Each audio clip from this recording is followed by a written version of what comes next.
সাম্প্রতিক সময়ের সবচেয়ে আলোচিত ট্রেন্ডগুলোর একটি হলো স্ট্রিট ফুড কোর্ট বা অস্থায়ী ফুড স্টল।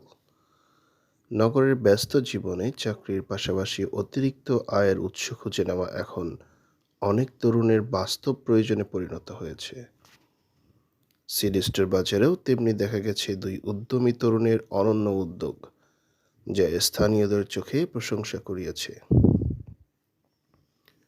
এই দুই তরুণের একজন স্টল সাজানো ঝলমলে আলো আর আকর্ষণীয় ফাস্টফুডের ঘ্রাণে। তিনি বিক্রি করছেন বার্গার, স্যান্ডউইচ, ফ্রাই আর ছোটোখাটো নানা স্ন্যাক্স।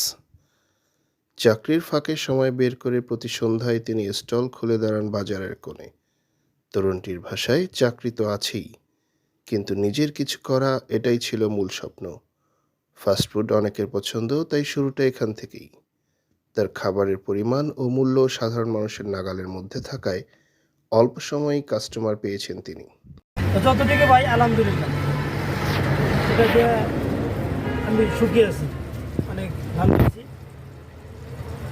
সবাই দোয়া করবেন যেন আমি আরো সফলতা অর্জন করতে পারি, সামনে যেতে পারি। অন্য তরুণটির ব্যবসা আরও ভিন্নধর্মী। মালাই চা আর পোড়া রুটি। দুধে মালাইয়ের ঘনত্ব, দারুচিনি, এলাচের সুবাস আর পোড়া রুটির আলাদা স্বাদ, সব মিলিয়ে তার স্টল এখন বাজারের একটি ছোট্ট আকর্ষণে পরিণত হয়েছে। সন্ধ্যার পরপরই ছোট ভিড় জমে স্টলের সামনেই। তিনি জানালেন, চা সবসময় মানুষের প্রিয়, কিন্তু একটু ভিন্ন কিছু দিতে চেয়েছিলাম। মালাই চা আর পোড়া রুটির এই কম্বিনেশনটা খুব দ্রুত জনপ্রিয় হয়ে গেছে। এই দুই তরুণের গল্প শুধু উদ্যোক্তা হওয়া নয়, বরং নিজেদের পরিশ্রমে পথ তৈরি করার গল্প। তারা দুজনই চাকরিজীবী, কিন্তু ব্যস্ততার মাঝেই নতুন আয়ের উৎস গড়ে তুলেছেন নিজেরাই। তাদের উদ্যোগ দেখলে বোঝা যায়, সাহস, পরিকল্পনা আর একটু সৃজনশীলতা থাকলে খুব ছোট জায়গা থেকেও শুরু সম্ভব।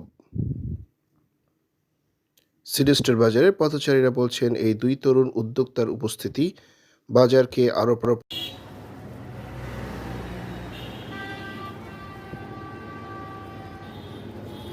দেখিয়ে দিলেন।